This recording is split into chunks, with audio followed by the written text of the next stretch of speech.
There is a particular type of person who moves through life with a strange feeling that is difficult to explain. Not lost, not broken, simply misplaced. They are often too reflective for casual conversation, too observant to fully relax inside social games, and too independent to merge comfortably into groups. While others seem energized by fast success, clear ambitions, and obvious milestones, these individuals move differently, slower, more uncertain, more inward. And for most of their lives, this difference feels like failure. They watch people around them advance, building careers, identities, reputations, while they themselves hesitate. Not because they lack intelligence or capability, but because something inside them refuses to move without deeper understanding. Where others feel certainty, they feel complexity. Where others move quickly, they pause. Where others choose, they question. And over time, a quiet suspicion begins to grow inside them. Maybe I am simply behind. But Carl Jung observed something fascinating about people like this, long before modern psychology attempted to explain it. He noticed that certain personalities are not structured for early power. Their development follows a different rhythm entirely. While most individuals build themselves quickly, forming stable identities early in life, these rare personalities remain fluid much longer. Their sense of self resists solidifying too soon, as if the psyche instinctively understands that premature certainty would come at the cost of something deeper. Jung believed that some minds are born unusually close to the unconscious. This means their inner world is far more crowded than average. Their thoughts are not simple instructions or clear motivations. Instead, their inner landscape is symbolic, contradictory, layered with tensions that do not resolve easily. Imagine living inside a mind where every idea carries multiple meanings. Every decision reveals hidden consequences. Every ambition raises deeper questions about purpose. Such a mind does not move quickly. It processes, and that processing creates friction with the external world. Because the world rewards speed. The world rewards clarity. The world rewards people who can quickly declare who they are and where they are going. But the psyche that seeks depth cannot follow this timeline without breaking something essential. So early life becomes difficult. Not dramatically tragic, but quietly exhausting. You might remember long periods where nothing seemed to move forward. Times when you worked hard, yet felt strangely disconnected from the results. Moments when you achieved something that should have felt meaningful, but somehow didn't. You rested, yet still felt tired. You advanced, yet still felt misaligned. You participated in life, yet a part of you remained unconvinced. To others, this looked like hesitation. Sometimes laziness, sometimes even depression. But Jung would have interpreted it differently. He believed this state often reflects misdirected life energy, energy that the psyche refuses to spend prematurely. While many people externalize their energy early, chasing status, recognition, and stability, these individuals do the opposite. They internalize. They observe. They absorb. They test ideas against lived reality rather than adopting them blindly. This process is invisible to society, and what is invisible is often misunderstood. Teachers may see inconsistency. Employers may see lack of focus. Family members may see wasted potential. But beneath the surface, something far more complex is unfolding. A kind of psychological excavation. Jung described the first half of life as the phase where the ego forms. The ego is the structure that allows us to navigate society. It gives us identity, ambition, and direction. But when the ego forms too quickly, it becomes rigid. Rigid structures cannot tolerate contradiction. And life is filled with contradiction. The personalities we are describing cannot afford rigid egos. Their psyche demands flexibility. It demands the ability to hold opposing truths simultaneously. Ambition and restraint. Meaning and absurdity. Strength and vulnerability. Because of this, their ego develops slowly, painfully slowly. This delay carries a cost. They often experience exhaustion that cannot be explained by workload. They experience emotional fatigue even when life appears stable. They question paths that others accept without hesitation. But there is a reason for this. Nature is economical. If development is delayed, it is usually because early acceleration would interfere with a deeper objective.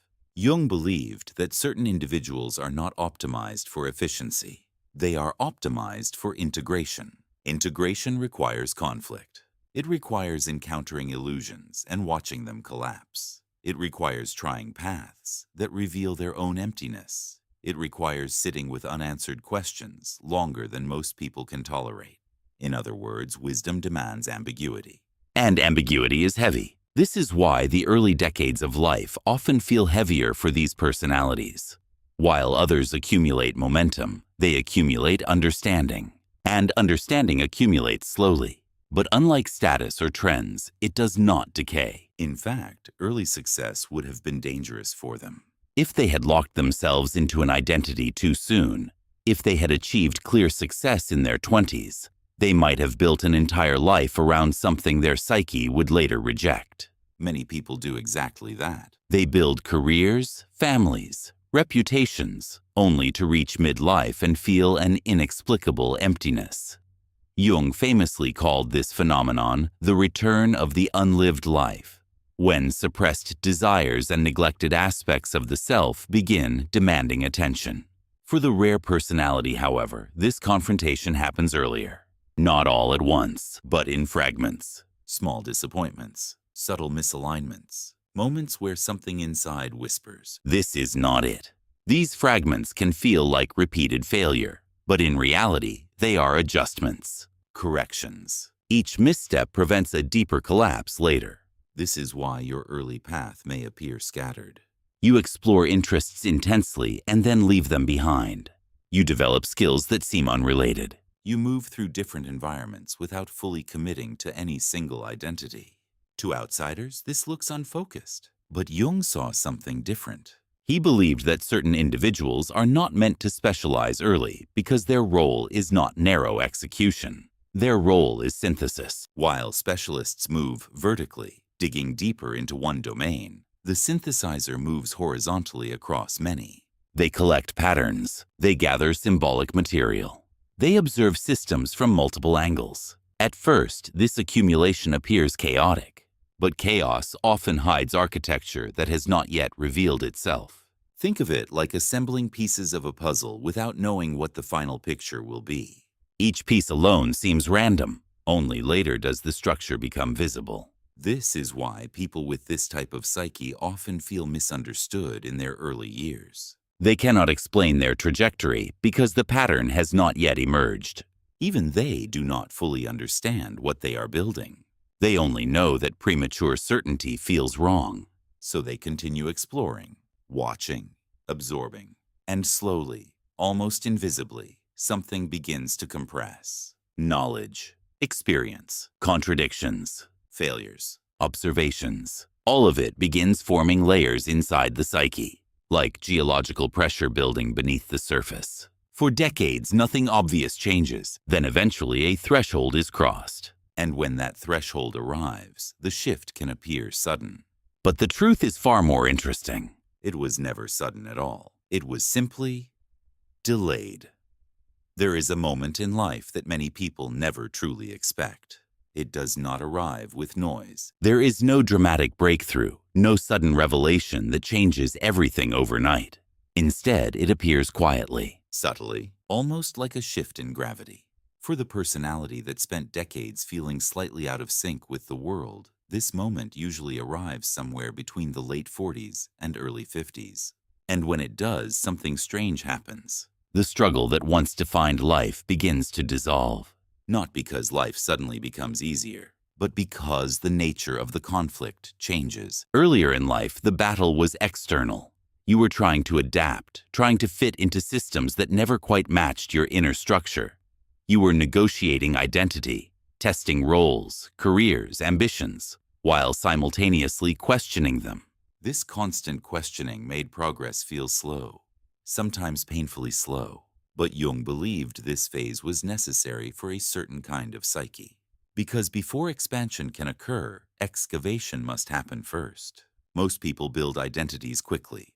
They choose a path, reinforce it through repetition, and gradually become the role they perform. The cost of this efficiency is rigidity. Once the structure is built, it becomes difficult to question without destabilizing the entire life around it. This is why midlife often feels catastrophic for many individuals. The goals that once provided direction suddenly lose meaning. Careers that once felt important begin to feel mechanical. Roles that once provided identity start to feel like costumes. Jung described this as the revenge of the unlived life. Everything that was postponed earlier begins returning with force. Dreams ignored, talents neglected, curiosities abandoned. All of it rises to the surface, demanding attention. For someone whose identity formed early, this confrontation can feel like collapse. But for you, something very different happens, because you have already been living with those questions. While others were reinforcing identities, you were dismantling assumptions. While they were moving forward with certainty, you were investigating doubt. While they were constructing structures, you were studying the foundations beneath them. So when the second half of life begins, you are not shocked by the return of hidden tensions. You recognize them. You have been sitting with them for years. This recognition produces a surprising psychological effect. Clarity. The urgency that once pushed you to prove yourself begins fading. The fear of choosing the wrong path weakens. The pressure to arrive somewhere important starts dissolving. Not because you finally found certainty, but because you realized certainty was never required. This is one of the most important shifts Jung described. The first half of life is governed by expansion. It is about adapting to society, building identity, accumulating experiences, learning how the world works. The second half of life demands the opposite movement. Contraction, not withdrawal, but concentration. Meaning begins replacing ambition. Depth begins replacing speed. Most people resist this transition. They continue chasing the same goals that once gave their life structure, even when those goals have lost their meaning. They double their effort, hoping intensity will restore the sense of purpose they once felt. But the psyche does not work that way. When a phase of development ends, forcing it to continue only produces exhaustion. The rare personality, however, adapts more easily to this shift because contraction feels familiar. You spent years inside your inner world while others were focused outward. Reflection is not foreign territory for you. Ambiguity does not frighten you. So when life slows down, you do not panic. You stabilize, and this is where something remarkable begins to happen. For the first time, your inner world stops competing with external reality. Instead of creating friction, it begins producing accuracy. The very traits that once slowed you down, reflection, restraint, sensitivity to contradiction, suddenly become advantages. Your decisions become slower, but they also become final. You no longer cycle endlessly between possibilities. You move when something aligns internally, and when you move, you rarely need to reconsider. Your speech changes as well. Earlier in life, you may have explained yourself often, trying to make others understand your thinking. Now explanation becomes unnecessary. You speak less, but your words carry weight. People notice this even when they cannot articulate why. There is a difference between someone who speaks to persuade and someone who speaks from clarity. The first pushes. The second simply states. Jung called this stage individuation. Individuation is the process through which a person gradually becomes who they actually are, rather than who they were conditioned to be. It does not make life louder. It makes it more precise. You begin noticing that many things which once impressed you now appear hollow. Titles lose their magnetism. Social performances become transparent. You can see when someone is projecting competence rather than possessing it. This perception is not cynicism. It is pattern recognition. For decades, you observed human behavior from a slight distance. You watched how people construct identities, how institutions reward appearance, how narratives replace truth when truth becomes inconvenient. Now those observations begin forming coherent patterns. You can see through things quickly. Sometimes uncomfortably quickly. You understand how power actually operates beneath its surface presentation, how confidence can be manufactured, how influence can be performed, how systems maintain stability through shared illusions. And because you see these patterns, you no longer rush. Speed reveals ignorance more often than intelligence. Precision requires patience. Another shift occurs around this stage. Your relationship with failure changes completely. Earlier in life, failure felt personal. It felt like confirmation that something about you was misaligned with reality. Each mistake carried emotional weight. But now failure becomes informational. You study it rather than internalize it. The reason is simple. Your identity is no longer provisional. You are not constructing yourself through each success or collapse. You are operating from a structure that has already been built through decades of reflection. This makes you psychologically difficult to destabilize. Criticism loses its sting. Praise loses its grip. Neither one defines you. Jung believed that once a person stops identifying with social roles, they become unusually stable.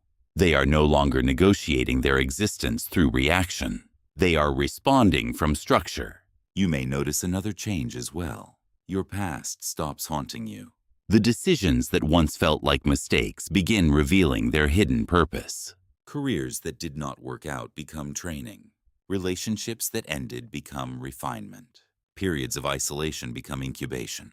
Nothing feels accidental anymore. Not because everything turned out perfectly, but because everything contributed to the person you eventually became. This realization creates a calm that others sometimes misinterpret. From the outside, it can look like detachment. But it is not detachment, it is integration. The parts of you that once felt fragmented, ambition, doubt, curiosity, restraint, begin operating together instead of competing. And this integration produces something quietly powerful. You stop needing the world to confirm your direction. You stop seeking permission to exist at full scale. When a person reaches this point, something unusual happens in their social environment. They become difficult to manipulate. Promises no longer seduce them. Threats no longer intimidate them. Because both promises and threats rely on controlling someone's expectations about the future. But your identity is no longer tied to outcomes. You are acting from alignment rather than anticipation. Jung believed individuals who reach this stage often become stabilizing forces during uncertain times, not because they seek leadership, but because their presence reduces chaos. You do not amplify disorder, you absorb it. You can sit in confusion without panicking. You can observe tension without escalating it. You can analyze problems without rushing toward premature solutions. And people feel this, even if they cannot explain it. They begin sensing a quiet solidity in you, a steadiness, a refusal to be pulled into superficial urgency. You are no longer chasing relevance. Strangely, relevance begins finding you. Conversations change when you enter them. People ask your perspective during moments of uncertainty. Decisions start orbiting around your judgment. This is not traditional success. It is positioning. The psyche is no longer preparing. It is placing itself. And once this stage begins, another transformation follows. A transformation Jung considered one of the most important in psychological development, the integration of the shadow. Because power that was once suppressed is about to return. For much of your life, you were careful with your own strength, not in a practical sense, but in a moral one. You likely associated force with harm, ambition with corruption, and authority with domination. Somewhere early in life, you made an unconscious decision. If power corrupts people, then I will remain far from it. So you restrained yourself? You avoided confrontation when possible. You softened truths to avoid damaging others. You held back opinions when the room was not ready to hear them. From the outside, this may have looked like humility. But Carl Jung warned that such restraint can hide a psychological danger, because what the psyche refuses to live consciously does not disappear. It moves into the shadow. The shadow is not evil. It is simply the part of us we were taught not to express. Our aggression, our ambition, our desire for influence, our capacity to dominate a situation when necessary. When these forces are suppressed for too long, they do not vanish. They gather energy, they wait, and eventually they return, often in distorted ways. Many people encounter their shadow through crisis, sudden anger, destructive decisions, impulsive behavior that surprises even themselves. These eruptions occur because the shadow was ignored rather than understood. But for individuals who have spent decades examining their inner life, something different happens. The shadow does not explode. It integrates. And this integration often occurs later in life. As you move deeper into the second half of your life, you begin noticing subtle changes in your temperament. Your patience with disorder decreases. Your tolerance for inefficiency fades. You become less willing to soften truths just to maintain comfort. This does not come from bitterness. It comes from clarity. You have seen too many unnecessary complications created by avoidance. You have watched how systems collapse when no one is willing to apply pressure where it is needed. And slowly, you begin allowing yourself to use a type of strength you once avoided. Jung believed true morality is not the absence of aggression. It is the conscious direction of aggression. A person who cannot say no, cannot enforce boundaries, cannot confront disorder, is not virtuous. They are unfinished. So something inside you reorganizes. Your aggression becomes deliberate rather than reactive. You do not explode. You apply pressure. You do not dominate conversations. But when you speak, the conversation reorganizes itself. You do not argue endlessly. You identify the hidden truth that everyone else is avoiding. And suddenly, the debate ends. This is the moment when people begin noticing a new quality in your presence. Authority. Not the loud authority of titles or positions, but a quieter, heavier authority that comes from integration. Earlier in life, your hesitation was not weakness. It was the friction created by opposing forces inside you. Compassion pulling against assertiveness. Insight pulling against action. Ethics pulling against ambition. Now those forces no longer compete. They cooperate. You no longer confuse kindness with passivity. You no longer confuse strength with cruelty. You understand that power used consciously stabilizes systems rather than destroying them. This realization changes how you move through the world. You stop explaining yourself excessively. You stop trying to convince everyone of your intentions. You allow misunderstanding to exist without rushing to correct it. This silence can be unsettling for people who rely on emotional leverage. They are used to provoking reactions, creating pressure, manipulating narratives. But you are no longer easily pulled into those games. You respond only when response is necessary. And when you do respond, your words tend to settle the situation rather than inflame it. Jung believed that individuals who integrate their shadow later in life often become unusually grounded. They do not posture. They do not seek enemies to define themselves. They do not rely on external validation to maintain confidence. Their energy is contained, and contained energy is powerful. You may also notice that your relationships begin changing, not because you have become colder, but because you have become clearer. You stop maintaining connections purely out of history. You stop confusing nostalgia with loyalty. You choose proximity based on alignment rather than obligation. Some relationships deepen, others quietly fade. This refinement is not cruelty, it is psychological maturity. Your life begins distilling itself. Jung believed later life calls for concentration of meaning. What does not belong to the core gradually dissolves. This process also clarifies your work. For most of your life, people may have told you that you were scattered. Too many interests. Too many unfinished directions, too many paths explored and abandoned. Even you may have wondered whether you lacked discipline. But Jung saw this pattern clearly. Some individuals are not designed to specialize early. Their role is not narrow execution. Their role is integration. While specialists dig deeply into one domain, integrators move across many. They gather patterns, connections, symbols that only reveal their usefulness later. Think of it as constructing a network rather than a tunnel. Each subject you explored, each skill you partially developed, each field you studied before moving on, none of it was wasted. You were collecting raw material. And symbolic material reveals its function only after enough pieces exist to form a pattern. That pattern begins emerging now. Your competence becomes difficult to categorize. You may not fit neatly into a single professional label. But when complexity appears, when systems fail, when situations become ambiguous, you see connections others miss.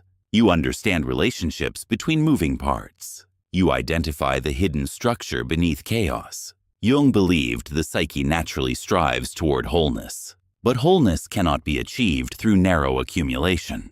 It requires exposure to contradictions across many domains. You lived in that contradiction for decades. This is why your later competence feels heavier than typical expertise. It is not simply knowledge, it is perspective. And perspective stabilizes systems. This is why people begin seeking your presence during uncertain moments. They may not even ask for direct advice. Sometimes they simply want your perspective, because your thinking holds under pressure. This is rare. Many people function well inside predictable environments, but destabilize when conditions change. You do not. You have lived with uncertainty long enough to treat it as terrain rather than threat. Another quiet transformation occurs here. Your relationship with time changes. Earlier in life, time felt like an opponent. You were always catching up, always measuring yourself against invisible deadlines. Now time becomes neutral, even cooperative. You understand pacing. You know when to wait and when to move. You no longer confuse urgency with importance. When alignment appears, you act. When it does not, you remain still. This precision makes your actions efficient without being hurried. And people sense that efficiency. They feel the difference between movement driven by anxiety and movement driven by clarity. Your presence becomes calmer, heavier, more stable. And this stability becomes increasingly valuable in a world that often rewards speed over wisdom. But perhaps the most important shift occurs internally. Fear begins losing its leverage over you, not because you became fearless, but because you already experienced what fear threatens. You know what it feels like to be uncertain, to be misunderstood, to feel out of sync with the world. You lived through periods where identity dissolved and direction disappeared. And you survived them without becoming bitter, without numbing yourself completely. That experience creates something Jung described as existential stability. You no longer negotiate your worth through validation. You no longer dramatize temporary failures or inflate temporary successes. You understand how temporary both truly are. Your actions become quieter, but they also become inevitable. When you speak now, there is no desperation behind your words. When you decide something, you rarely second-guess it. When you leave something behind, you do not feel compelled to explain. This is not indifference, it is finality. And finality is powerful, because it signals that the internal conflicts which once fragmented your energy have finally been resolved. Light and shadow, ambition and restraint, insight and action. They now move together. Jung called this wholeness. And wholeness is rare. This is why later life for the rare personality does not feel like decline. It feels like concentration. Energy that was once scattered becomes ordered. Chaos that once lived inside you has been structured. And structured energy does not dissipate. It accumulates. Which is why people who felt invisible for much of their early life sometimes become unexpectedly influential later. Not because they chased power, but because they became stable enough to carry it. If your life has ever felt delayed, if your path seemed to move underground while others advanced visibly, if something inside you is only now beginning to settle into place, you were never truly behind. You were preparing for a role that requires patience, perspective, and psychological gravity. Some lives peak early, but others are designed differently. They compress, they gather, they deepen, and when the time is right, they finally expand, not loudly, but with a quiet authority that does not need to prove itself, because it already knows exactly what it is.